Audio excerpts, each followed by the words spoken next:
Hi everyone, I'm your host Abidali from the UL English, which stand for the University of Learning English. And today in this tutorial, you are going to learn about the WH words, which are essential. یعنی نن په درس کې به تاسو د WH د الفاظو په باره کې په پښتو کې ښه په تفصیل سره او سره د جملو زده کړئ چې د دې مطلب سره او دا په جملو کې استعمالیږي څنګه. او د دې WH الفاظو زده کول هر هغه کس ته پکار دی څوک چې غواړي چې روان انګلیش زده کړي په انګلیش کې خبرې وکړي ځکه چې تقریبا په هر یو سنټنس کې دا راځي او که چېرته د دې په معنی باندې تاسو نه پوهیږئ صرف د یو لفظ نو تاسو په ټول سنټنس باندې نشئ پوهېدلی تاسو به ډېر زیات کنفیوز یئ. او دا هم درته وایم که چېرته په دې لفظ باندې یو کس پوهیږي په دې WH الفاظو باندې نو تاسو به په ټوله جمله باندې په اسانۍ سره پوهېدلی شئ. نو په دې وجه باندې زده کول ضروري دي او راځئ چې اوس دا ویډیو سټارټ کړو. So let's begin it with word number 1. whatever. دا لفظ خو به تاسو ډېر زیات کتلی وي ډېر به مخې ته درغلی وي او د دې مطلب دا دی چې څه هم وي. خیر اګزامپلز ته ګورو بیا پې ډېر ښه پوه شئ. whatever مطلب یې سره چې څه هم وي خو دا بل لفظ دی whatsoever د what نه بعد چې s او راغی whatsoever نو د دې دواړو یو مطلب دی که ته وایې whatever یا whatsoever نو د دواړو یو مطلب دی چې څه هم وي خو په دې دواړو کې فرق څه دی فرق پکې صرف دومره دی که ته چېرته وایې whatsoever نو د دې مطلب دا شو چې تا په دې کار باندې په دې جمله باندې ډېر زیات امفسایز ورکړو ډېر زیات زور دې پې وکړو مطلب دا خبره چې کوم نه دا ډېره زیاته ضروري ده.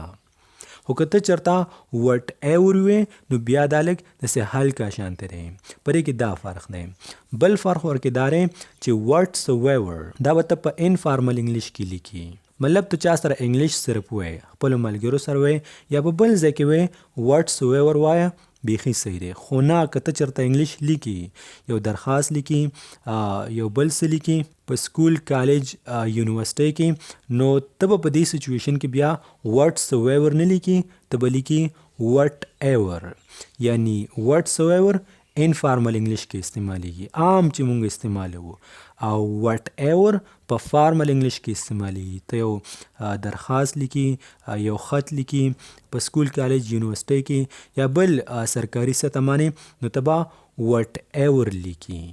اگزامپل سنټنس do whatever you can وکړه چې سم کولی شي په پښتو کې مونږ خلکو ته وایو که نه do whatever you can نو د whatever مطلب دا دی چې څه هم کوه چې څه هم کولی شي.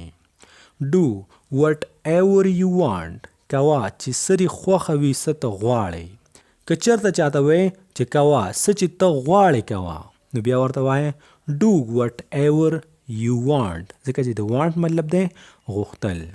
او که ته چېرته چاته داسې ووایې do whatever you like نو د دې مطلب دا شو چې کوه څه چې ستا خوښه وي بس هغه کوه. نو دلته درته صرف دا وایم چې whatever هم صحیح دی او whatsoever هم صحیح دی. do whatsoever you can دواړه صحیح دی. نمبر 2 whichever چې هر یو د whichever مطلب دی چې هر یو او whichsoever د دې هم دغه مطلب دی چې هر یو که تاسو وایئ whichever یا whichsoever د دواړو یو مطلب دی څنګه چې ما تاسو په whatever او whatsoever کې ویل همدغه شان حساب کتاب د همدې دی. فار ایگزامپل choose whichever you like خوښ کا چې هر یو ستا خوښ وي لکه پښتو کې مونږ وایو که نه مړه بس چې هر یو ستا خوښ وي یا چې کوم یو ستا خوښ وي واله. او بل سنټنس به داسې شي take whatever you like واخله اوچته وا چې کم یو ستا خوښ وي چې هر یو ستا خوښ وي واخله. ته د ټیک مطلب دی اخیستل د چوس مطلب دی خوښول. که ټیک ورکې راغی مطلب دا دی چې واخله او که چوس ورکې راغی مطلب دا دی چې خوښ کا. همدغه شان تاسو د whichever په ځای باندې whichsoever هم استعمالولی شي تاسو ته بالکل ازادي ده. whenever د whenever مطلب دی کله هم.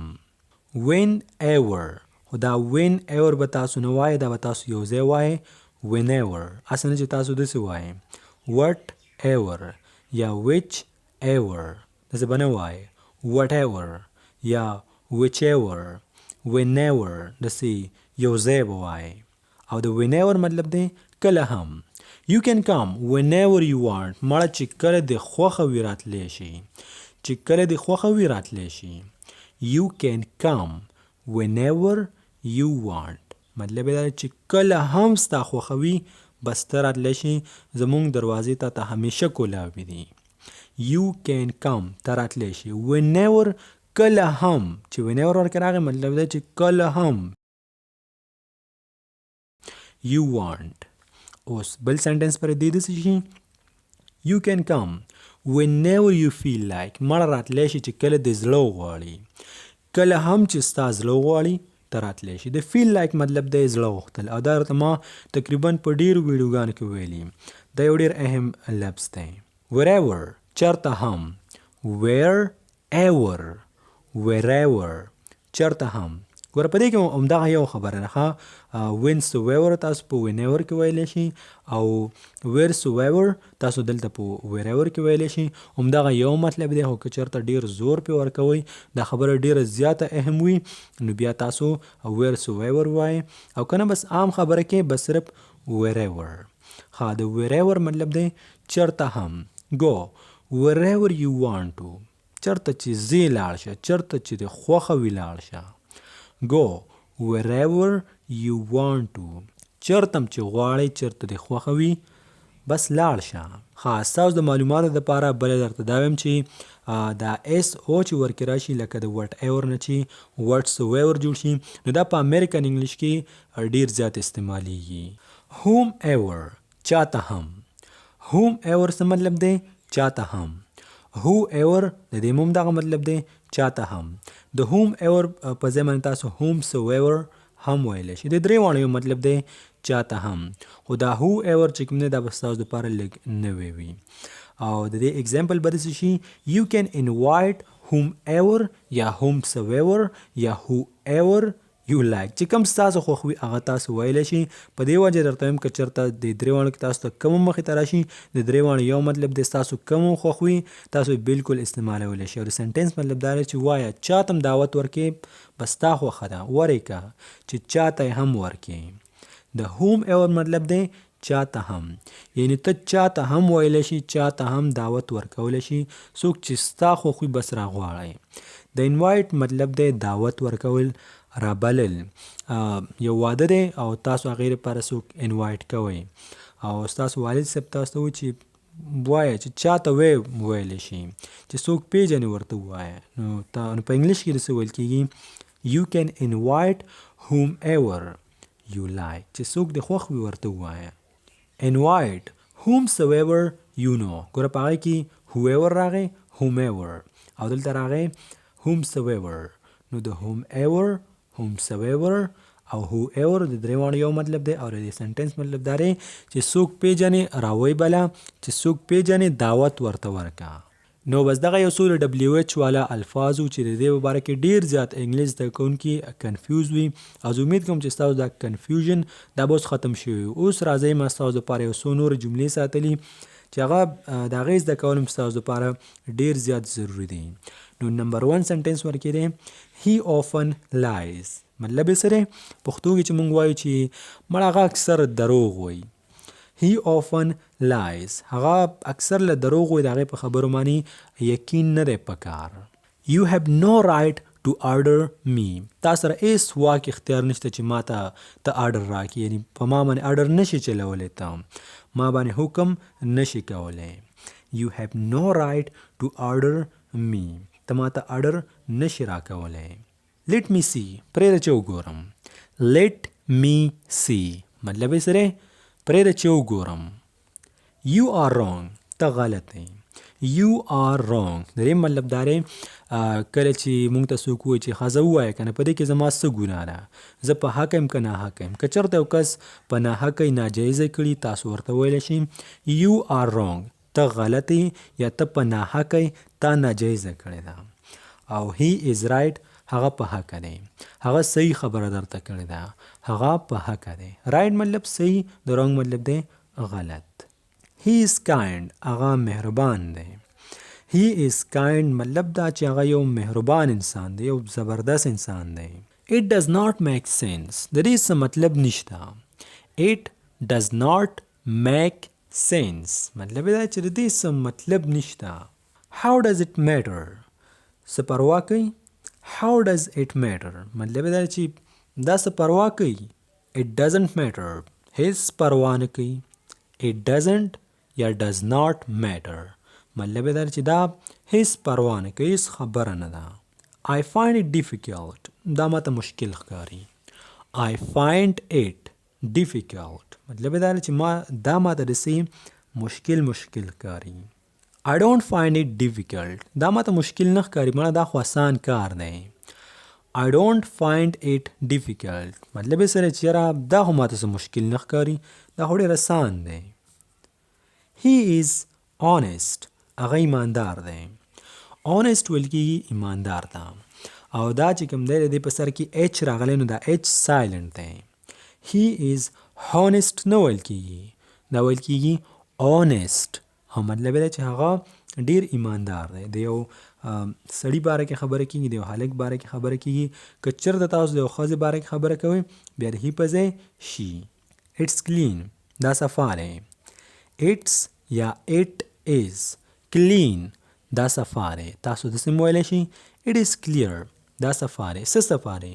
یو پلیټ در اوچت کو، بل څه شی در اوچت کو، ته وایې دا صفا دی مړه بس راواچوه ورکې، ویلی شي it's clean. I hate you زه ستانه نفرت کوم. I hate you د hate مطلب دی نفرت.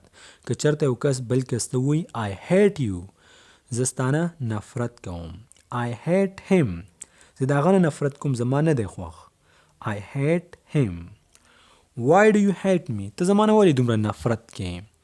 Why do you hate me مطلب دا چې ته زما نه ولې دومره نفرت کوې.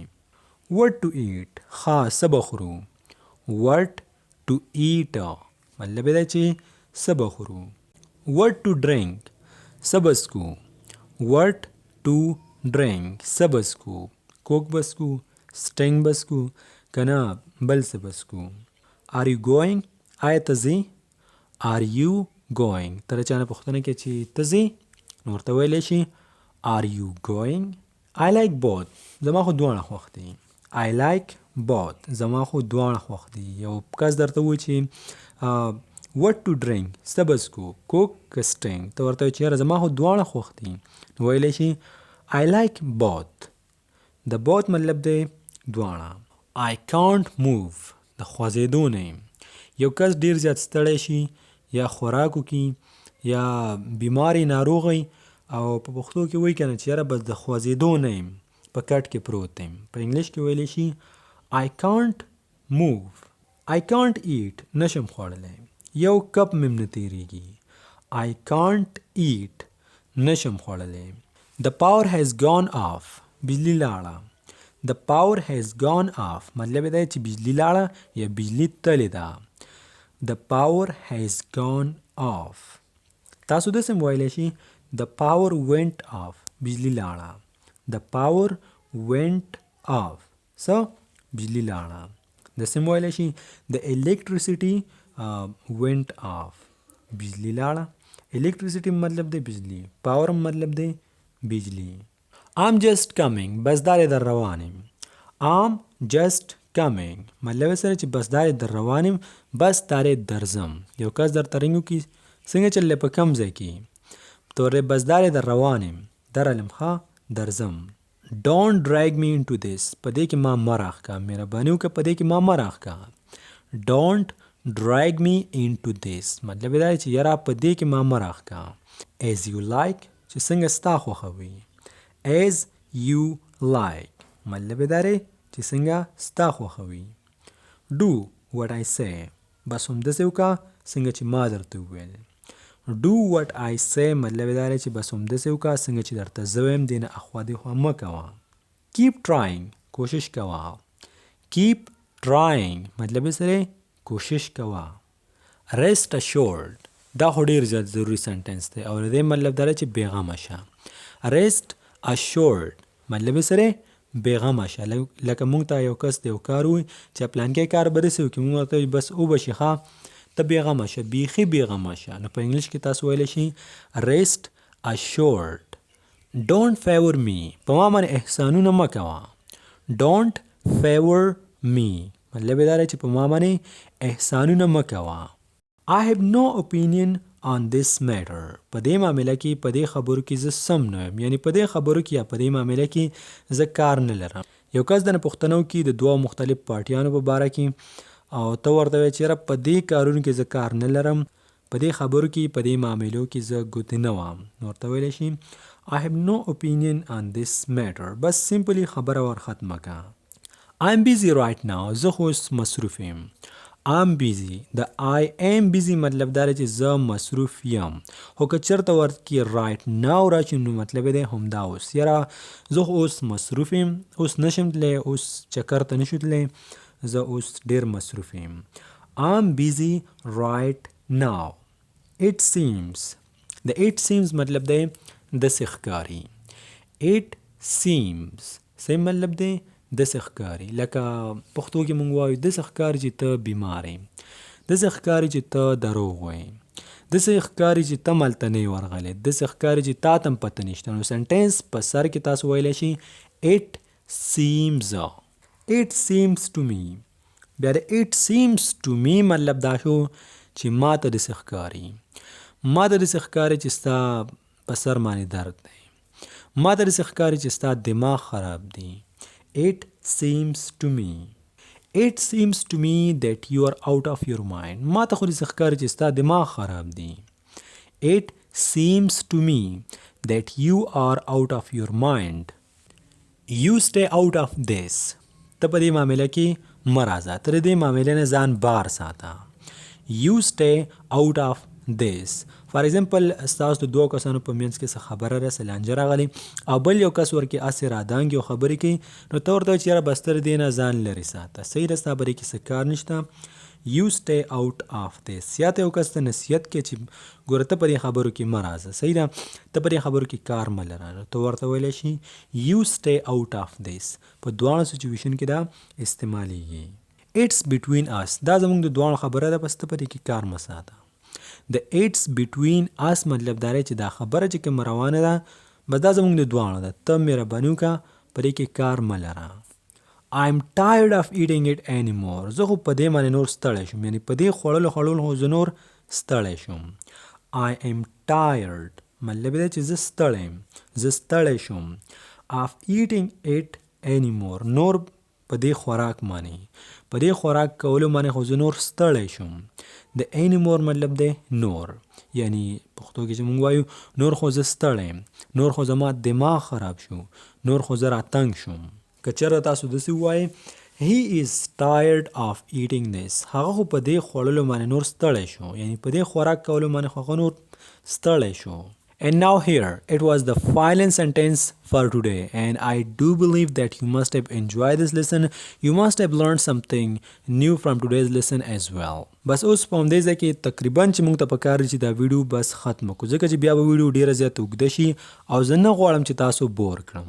بس د همیشه به شانې که چېرته تاسو د ویډیو نه لږ ډېر هم څه زده کړي وي، 2-3 الفاظ، 2-3 جملې، بس دا هم ستاسو دپاره ډېره غټه خبره ده او د دې مطلب دا دی چې تاسو کنسسټنټ یې، او څوک چې کنسسټنټ یي مطلب لږ زده کوي خو روزانه زده کوي او خامخا زده کوي، نو انشاءالله دا په ډېر کم وخت کې خپل مقصد ته ورسي، که د دې مقصد هر څه وي.